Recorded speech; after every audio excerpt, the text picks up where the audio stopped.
Good morning, ladies and gentlemen. It is the 14th of July, the year 2021, at 3:18 a.m. Pacific Standard Time. This is Scott Albert, consultant, and I am once again, probably about a month later, returning to a project that I had started some years ago. I have a few of these on YouTube, but at this point I thought to myself, it'd probably be in my best interest to just start at the beginning and move forward from there. Now, what we have happening here, as the name of this podcast indicates, is a hobby that I've always had in mind to do, and I've just decided to go ahead and get back to it. That hobby being to read aloud. And in this particular case, hopefully, you'll find this a pleasant experience. Now, there are others who have already done this, and I'm sure they have, silky smooth, melodious voices and what have you, but let's just say I'm throwing my hat in the ring, okay? The book I'm reading from is The Prophet by Kahlil Gibran, and I'm just going to start at the beginning. Chapter 1, which, for the sake of clarity, is the coming of the ship. Al-Mustafa, the chosen and the beloved, who was drawn unto his own day, had awaited 12 years in the city of Orphalese for his ship that was to return and bear him back to the isle of his birth.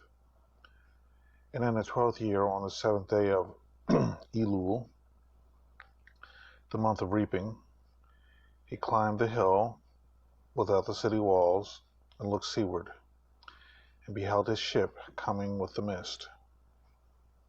Then the gates of his heart were flung open, and his joy flew far over the sea. And he closed his eyes and prayed in the silences of his soul. But as he descended the hill, a sadness came upon him. He thought in his heart, how shall I go in peace and without sorrow? Nay, not without a wound in the spirit shall I leave the city. Long were the days of pain I spent within its walls, and long were the nights of aloneness, and who can depart from his pain and his aloneness without regret? Too many fragments of the spirit have I scattered in these streets, and too many are the children of my longings that walk naked among the hills, and I cannot withdraw from them without a burden and an ache. It is not a garment I cast off this day, but a skin that I tear with my own hands. Nor is it a thought I leave behind me, but a heart made sweet with hunger and with thirst. Yet I cannot tarry longer. The sea that calls all things unto her calls me, and I must embark. For to stay, though the hours burn in the night, is to freeze and crystallize and be bound in a mold. Fain would I take with me all that is here, but how shall I? A voice cannot carry the tongue and the lips that gave it wings. Alone it must seek the ether. And alone and without his nest shall the eagle fly across the sun. Now when he reached the foot of the hill, he turned again towards the sea, and he saw his ship approaching the harbor, and upon her prow the mariners, the men of his own land. And his soul cried out to them, and he said, Sons of my ancient mother, you riders of the tides, how often have you sailed in my dreams, and now you come in my awakening, which is my deeper dream. Ready am I to go, and my eagerness with sails full set awaits the wind. Only another breath will I breathe in the still air. Only another loving look cast backwards. And then I shall stand among you, a seafarer among seafarer, And you, vast sea, sleepless mother, who alone are peace and freedom to the river and the stream. Only another winding will the stream make, only another murmur in this glade, and then I shall come to you, a boundless drop to a boundless ocean. And as he walked, he saw from afar men and women leaving their fields and their vineyards and hastening towards the city gates. And when he heard their voices calling his name and shouting from field to field, telling one another of the coming of his ship, and he said to himself, shall the day of parting be the day of gathering? And shall it be said that my eve was in truth my dawn? And what shall I give unto him who has left his plough in mid-furrow, and to him who has stopped the wheel of his winepress? Shall my heart become a tree heavy laden with fruit, that I might gather and give it unto them? And shall my desires flow like a fountain, that I might fill their cups? Am I a harp, that the hand of the mighty may touch me, or a flute, that his breath may pass through me? A seeker of silences am I, and what treasure have I found in silences, that I may dispense with confidence? If this is my day of harvest, in what fields have I sowed the seed, and in what unremembered seasons? If this indeed be the hour in which I lift up my lantern, it is not my flame that shall burn therein. Empty and dark shall I raise my lantern, and the guardian of the night shall fill it with oil, and he shall light it also. These things he said in words, but much in his heart remained unsaid, for he himself could not speak his deeper secret. And when he entered the city, all the people that came to meet him, and they were out crying unto him as with one voice. And the elders of the city stood forth and said, go not yet away from us. A noontide have you been in our twilight, and your youth has given us dreams to dream. No stranger are you among us, nor a guest, but our son and our dearly beloved. Suffer not yet our eyes to hunger for your face. And the priest and the priestess said unto him, let not the waves of the sea separate us now, and the years you have spent in our midst become a memory. You have walked among us a spirit, and your shadow has been a light upon our faces. Much have we loved you, but speechless was our love, and with veils it has been veiled. Yet now it cries unto you aloud, and would stand revealed before you. And ever has it been that love knows not its own depth until the hour of separation.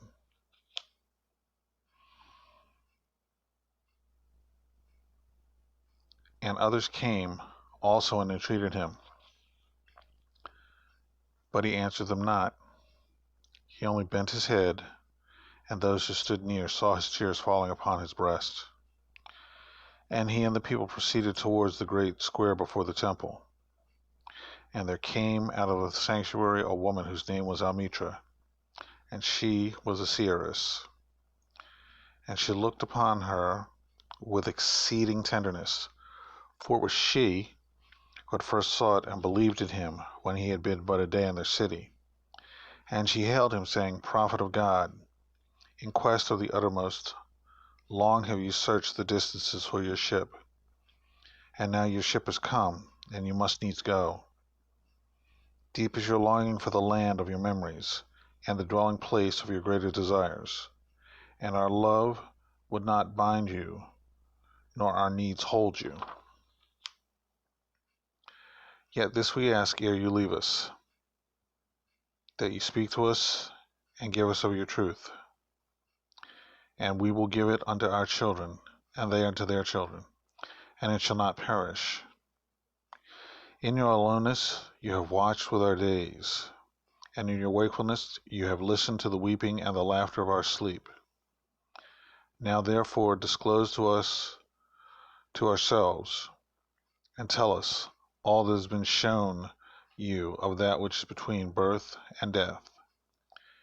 And he answered, People of Orphalese, of what can I speak save that of which is even now moving within your souls? Then said Almitra, Speak to us of love. And he raised his head and looked upon the people, and there fell a stillness upon them. And with great voice he said, When love beckons you, follow him, though his ways are hard and steep. And when his wings enfold you, yield to him, though the sword hidden among his pinions may wound you. And when he speaks to you, believe in him, though his voice may shatter your dreams, as the north wind also lays waste to the garden. For even as love crowns you, so shall he crucify you. Even as he is for your growth, so is he for your pruning.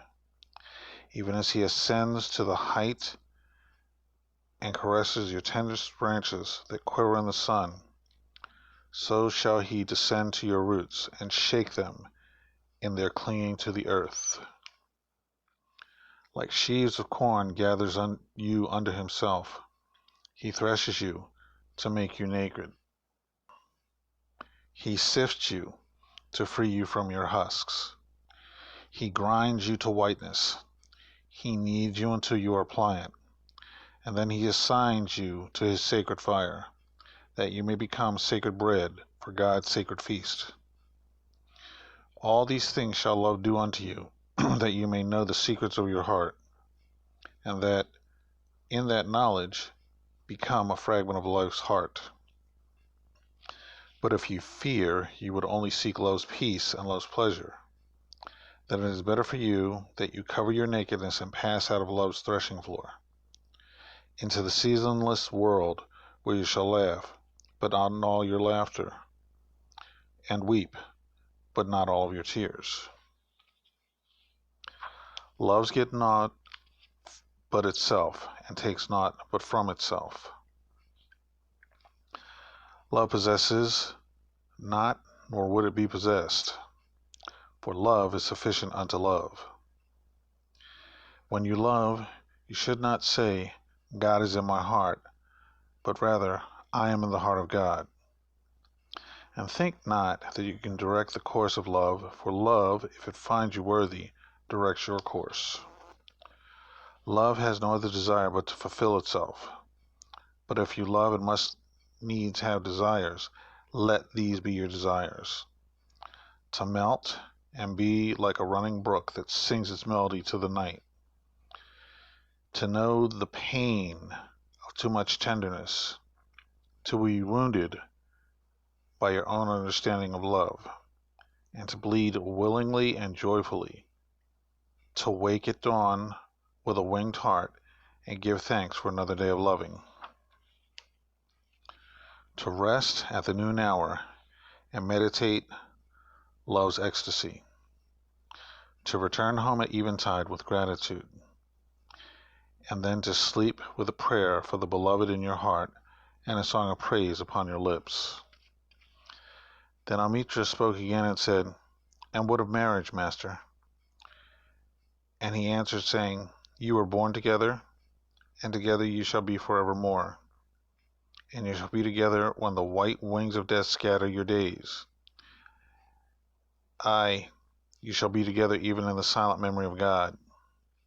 But let there be spaces in your togetherness, and let the winds of the heavens dance between you. Love one another, but make not a bond of love. Let it rather be a sea moving between the shores of your souls. Fill each other's cup, but drink not from one cup. Give one another of your bread, but eat not from the same loaf. Sing and dance together and be joyous, but let each one of you be alone. Even as the strings of a lute are alone, yet they quiver with the same music. Give your hearts, but not into each other's for keeping, for only the hand of life can contain your hearts. And stand together, yet not too near together. For the pillars of the temple stand apart, and the oak tree and the cypress grow not into each other's shadows. And a woman who held a babe against her bosom said, "Speak to us of children." And he said, "Your children are not your children. They are the sons and daughters of life's longing for itself. They come through you, but not from you. And though they are with you, yet they belong not to you. You may give them your love, but not your thoughts, for they have their own thoughts. You may give house to their bodies, but not their souls. For their souls dwell in the house of tomorrow, which you cannot visit, not even in your dreams. You may strive to be like them, but seek not to make them like you. For life goes not backward, nor tarries with yesterday. You are the bows from which your children as living arrows are sent forth. The archer seeks the mark upon the path of the infinite, and he bends you with his might, that his arrows may go swift and far. Let your bending be in the archer's hand be for gladness. For even as he loves the arrows that flies, so he also loves the bow that is stable. Then a rich man said, "Speak to us of giving." And he answered, "You give but little when you give your possessions. It is when you give yourself that you truly give. For what are your possessions but things you keep in guard for fear that you may need them tomorrow? And tomorrow, what shall tomorrow bring to the overprudent dog burying his bones in the trackless sand as he follows the pilgrims to the holy city? And what is fear of need but need itself? Is not dread of thirst when your well is full the thirst that is unquenchable? There are those who give little of much they have, and they give it for recognition and their hidden desire to make their gifts unwholesome. And there are those who have little and give it all.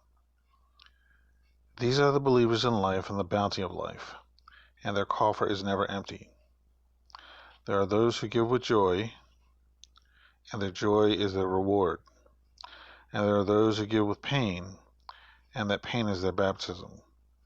And there are those who give and know not pain in giving, nor do they seek joy, nor give with mindfulness of virtue.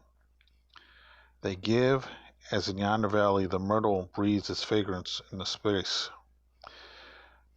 Through the hands of such as these God speaks, and from behind their eyes he smiles upon the earth.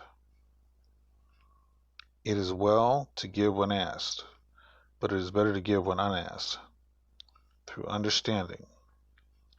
And to the open-handed, the search for one who shall receive is joy greater than giving. And is there aught you would withhold? All of you shall someday be given. Therefore give now, that the season of giving may be yours, and not your inheritors. You often say, "I would give, but only to the deserving." The trees in your orchard say not so, nor the flocks in your pasture. They give that they may live, for to withhold is to perish.